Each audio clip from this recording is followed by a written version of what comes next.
This week, an arsenal upgrade, amnesty for disgraced soldiers, and a Supreme Court decision.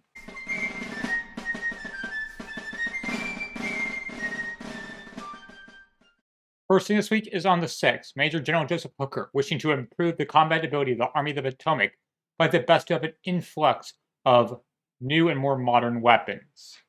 Enter the breech-loading Sharps carbine. Already used by a handful of units, Hooker wishes to expand its usage, and not just outnumber, but truly outgun full General Robert.E.Lee. And on the 10th, President Abraham Lincoln gives amnesty to all deserters on the condition they return to service. By the President of the United States of America, a proclamation in pursuance of the 26th section of the Act of Congress entitled An Act for Enrolling and Calling Out the National Forces and for Other Purposes, approved on the 3rd day of March, 1863, I, Abraham Lincoln, President and Commander-in-Chief of the Army and Navy of the United States, do hereby order and command that all soldiers enlisted or drafted in the service of the United States, now absent from the regiments, without leave, shall forthwith return to their respective regiments. And I do hereby declare and proclaim that all soldiers now absent from their respective regiments, without leave, who shall on or before the 1st day of April 1863 report themselves at any rendezvous designated by the General Orders of the War Department No. 58, hereto annexed, may be restored to their respective regiments without punishment, except the forfeiture of pay and allowances during their absence. And all who do not return within the time above specified shall be arrested as deserters and punished as the law provides.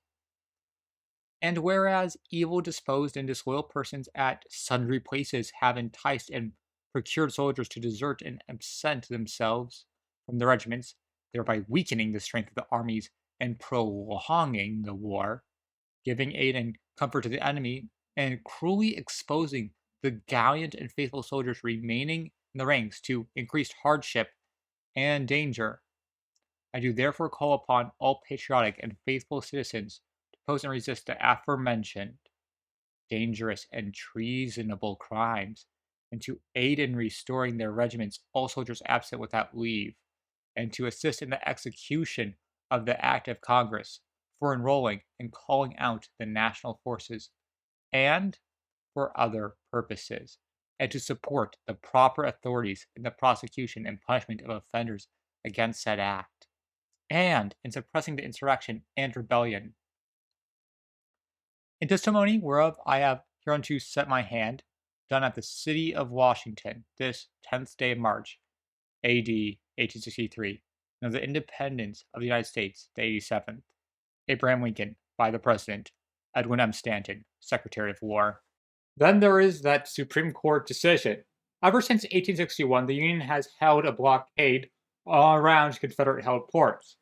As the Confederacy is not a legitimate nation, but merely a group in insurrection, it raises the legal question of, can the blockade be held? You don't blockade your own ports, you close them. Lincoln won't declare war because it would recognize the Confederacy in some state. But he also has to seize blockade runners if he wants to keep the Union together. Seizing these ships turns them into prizes, thus naming these cases the prize cases. This case, as presented by Richard H. Donna Jr., goes that while there was never an official declaration of war, the actions at Fort Sumter constituted belligerency. And therefore, the president was right to blockade the ports. CSA President Jefferson Davis called for privateers on the 17th of April. We can respond with the blockade on the 19th. Perfectly legal, right? Well, in a 5-4 decision, the U.S. blockade is affirmed, with Justice Greer, Wayne, Swain, Miller, and Davis agreeing.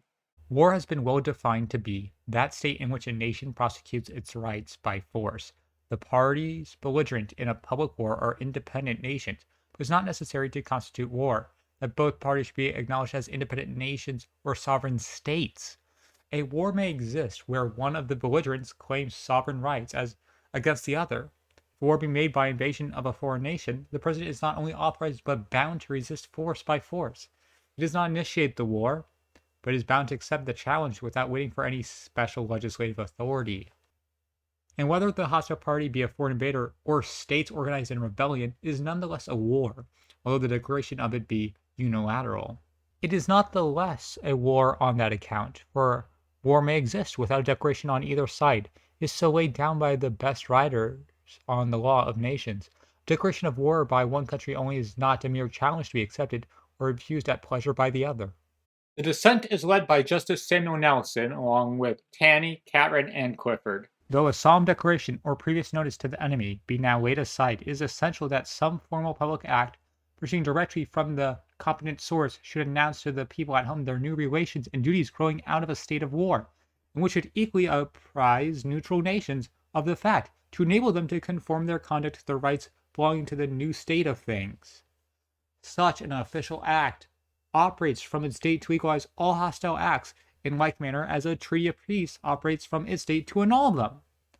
As war cannot lawfully be commenced on the part of the United States without an act of Congress, such act is, of course, a formal notice to all the world, and equivalent to the most solemn declaration.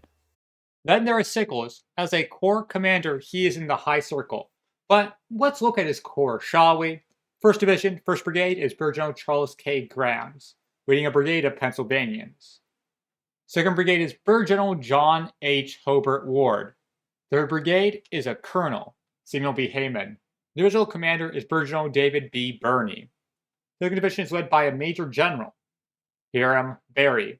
1st Brigade is Brigadier General Joseph Cars. 2nd Brigade, Brigadier General Joseph W. Revere. And the 3rd Brigade is under the command of Brigadier General Gershom Mott. 3rd Division has 3 brigades also: Colonel Emlyn Franklins, Colonel Samuel M. Bowman, and sharpshooters under Colonel Hiram Burdan, while under the generalship of Brigadier General Emil W. Whipple. That's where the week ends, the Union securing a victory in the court. The blockade has been squeezing the life out of the CSA. The output under Davis has led to starvation and giant logistical nightmares.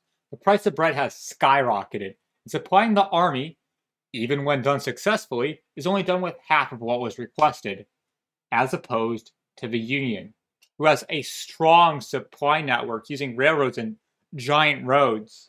Hooker can even get new weapons and ammunition to his army. Will it do anything? Well, that remains to be seen.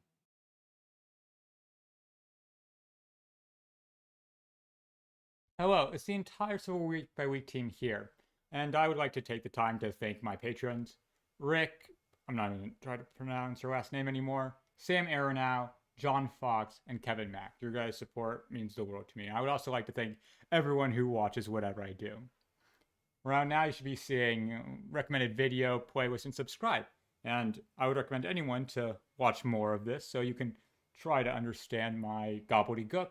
And if you haven't subscribed, please do, and join me next week as we see how the war continues.